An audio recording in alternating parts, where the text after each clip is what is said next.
Hey, everybody. Didn't know you were watching me. Everybody, welcome to Channel Downstar. Old Roger D here. Sniffling away the nose. Sniffling away the nose. I just got some sniffles. With the new episode of... my mind, 31 Days of B-Movie Horror. This tonight's feature was interesting. I actually never seen it. I actually had never seen this one. Blood of Dracula, which actually should have been a different name. And I'll bring that up in a little bit. When I was getting this movie ready, I actually checked IMDb so I can write down the main star's name and just do a little research. And I found two little tidbits. One of them was that there are a lot of people, a lot of fans of this movie. I don't know why, but there are that thought this movie should have been called something else, especially considering the time that it came out, 1957. Damn it, I was going to check to see when Teenage Werewolf and Teenage Frankenstein came out. Look it up. I'm not sure which one came first, those or this one. Anyway, Blood of Dracula does not have Dracula in it. Blood of Dracula does not have the blood of Dracula in it. Blood of Dracula is just a terrible, awful name. The only thing I remember about this movie is, well, it's not a terrible name. It's okay. The only thing I remember too much or much about this movie was seeing photos of it in the old famous Monsters of Filmland and in various other magazines. And it was always of the girl, the vampire girl, in her makeup. And she had the big eyebrows. You'll see it here. I'm going to put it. She had the big eyebrows and the fangs and the dark eyes and the pointy ears and the hair all brought back. I thought it was a really cool look for a horror icon, as it were. Actually watching the movie and seeing it in motion, it's almost very Nosferatu-ish. Just the look reminds me of Nosferatu. Probably it's the pointed ears, very rat-like, especially the teeth. The teeth that are just like all ugly, and then there are these two like fangs in the middle. Trivia. This is the very first movie that actually shows a vampire's fangs. The very first English movie that actually showed a vampire character's fangs. Before this, it was like Dracula. He'd go, and he didn't have fangs. He would just go in close to the neck. John Carradine. But this is at least this is what IMDb says. The very first movie that featured a vampire character where you saw the actual fangs. Which is kind of cool to note that this is the first. It took them that long to actually do the fangs. And then Hammer came along in the 60s, and then there were all the other vampire movies that came out later. But apparently this is the first, and I'm going to move on because I said that a whole bunch of times anyway. So this movie concerns a girl who seems very abused by her father and her stepmother. In the very beginning of the movie, they're driving her to a boarding school, and she attempts to try to grab the steering wheel and drive it off the road, off a cliff. And the father just turns around and gives her a slap. And it's like, whoa, this is pretty abusive. And then they all light up cigarettes like they just had sex. Even the girl in the back, and the father tries to light it and she brushes it away and she uses a match. You shouldn't take me. Oh, don't listen to you. Listen to your mom. She's not my mom. My mom died 6 weeks ago and you remarried and she's my stepmom and I hate her and blah, blah, blah. Which comes to another point. I'm surprised that her as a vampire never went off. I'm not going to say it, but shoot him. Get the antennae! Get the antennae! Never went off to kill the stepmother, which I was kind of expecting was going to happen. But no, it all kind of takes place in this boarding school. And this girl, she's let me look at my notes down there. Sandra Harrison is the actress.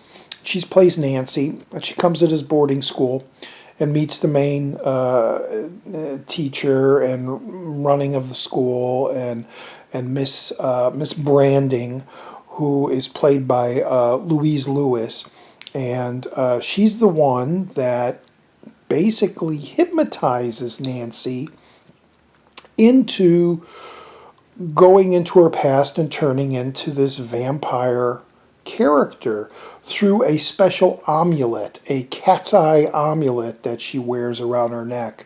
But the hypnotizing thing is very familiar to I Was a Teenage Werewolf, the Michael Landon classic, where the doctor would hypnotize him and he would regress into the werewolf and then he'd go off and kill the people that the doctor wanted killed. Essentially, it's the same story, except it takes place in a boarding school. Mrs. Branding basically hypnotizes Nancy. She regresses into this vampire creature and goes off and kills the obnoxious students or people that are bothering Miss Branding. In a nutshell, that's pretty much the movie. No one else really of note. After the first killing, the police get involved and they want to interview all the people from the boarding school, which they do. And one of the cops says, "Oh, is it Scarpasian or Scarphasian Mountains? Scarpasian, I think. That because there's two holes in the neck." And he's like, "Well, there is a legend, and it's a vampire." And the other cops are like, "Oh, pshaw, you're starting stories." But so yeah, that, like I said, I don't have too much to talk about this movie other than it's very, very slow moving. Her turning into the vampire and actually seeing her in the makeup doesn't happen until maybe like 50 minutes into the movie, and the movie's only an hour 9 minutes. So it all takes place at the end, and the whole beginning stuff, it's just all them, her meeting the other girls in the boarding school, trying to get along with them, meeting the caretaker and the guys out there that sneak up into the... This is the first time in an old movie that I heard the guys say, they're going to sneak into where the girls are partying, like not a pillow fight, but like a overnight. Well, they're in a boarding school, so it would be an overnight pajama party or something. But they're listening to the music of the time, and they're dancing around with the couch cushions like they're holding guys. And the guys sneak up there. They bring a ladder and they want to sneak up there, and they get in there and they start dancing and everything. But one of the guys is like, "Take it easy, guys. This isn't a panty raid." Now remember, you guys, this is no panty raid. We know how to socialize. And I was like, panty raid? 1957? They're talking about panty raids? I always thought that the panty raid thing just came around like in the maybe late 60s, early 70s, and then it became a thing in the 80s, Revenge of the Nerds and all that. But apparently in the 50s, they did panty raids back then. Surprise, surprise. But they do, there's a whole dance number. There's a whole song, a guy, what's he sing? Puppy Love. And he's singing and the girls are swooning, and then they're all dancing like in step, and it's choreographed and filmed that like a music video. Not as crazy, but for the 50s, which is really kind of bizarre. And of course, Miss Ratchet, Miss Branding, upset about the music because she's trying to study. Through her hypnotic powers, makes Nancy turn into the vampire to kill one of the guys or one of the girls. Oh, it's one of the girls that goes down into the basement to get some supplies. And yeah, all that fun stuff happens. And then they have a scavenger hunt in a Halloween. This all takes place very close to Halloween. One of the nights is Halloween, and they do a scavenger hunt in a cemetery where Nancy, as the vampire, kills two of the students. Which is really, it was just a surprise because I'm watching this because of October and Halloween, and it's like, wow, it's a Halloween episode. Or a Halloween day. I didn't expect that at all from this. But yeah, there really isn't much that I can talk about. It is what it is. Like I said, it's very, very similar to I Was a Teenage Werewolf, which is why I think instead of Blood of Dracula, which is kind of a crazy name, has a great ass poster though. Look at this poster. I love the poster art.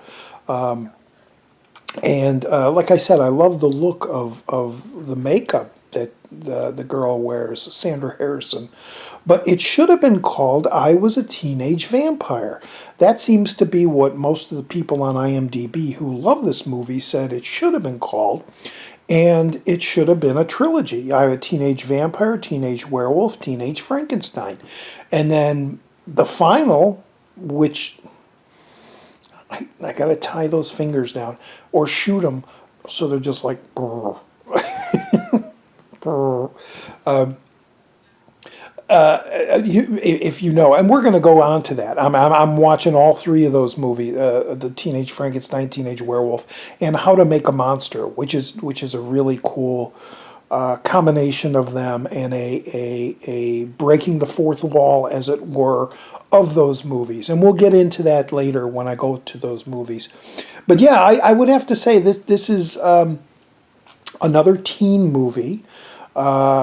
And I was going to maybe try to do a teen B movie every week, Teenagers from Outer Space. And now I didn't expect this really. I thought Dracula was in this. I thought it was something like that. I didn't expect a teenage vampire, in a boarding school, which it is. And like I said, it's very similar. There's a scene where Nancy's sitting in the chair and Mrs. Branding is like hypnotizing her. And it's so much. It's almost shot just like the Michael Landon Teenage Werewolf movie where he's hypnotizing him. The doctor's hypnotizing him. But anyway, I'm glad I watched it. It isn't horrible. It's not as bad as Teenagers from Outer Space or some of the other ones I'm planning on watching. Creeping Terror coming soon. But it was okay, and it was cool to finally see the movie where that image as a kid that I've seen in so many magazines of her as the vampire, to finally see it in motion, see the full story, see what it's all about. So, yeah, so I think, like I said, that's about all I'm going to say about this one. I had my popcorn, and I had a couple beers, and I enjoyed it. So let's move on. We'll see you in the next video, tomorrow's movie. Don't know what it's going to be. I think the way my route is going, I had a big bug movie, I had a monster movie. I think we're going to go back to the sci-fi and see something science fiction-y or alien-y or outer spacey, something like that. I'm going to try to, break them up, do a teen horror, do a monster movie, do a big bug movie, do a sci-fi B movie, something like that. That's how I'm hoping this is going to go. So that's it. It's old Roger D, Channel Downstar, with his 31 days of B-movie horror Halloween extravaganza. We'll see you in the next video. Bye-bye.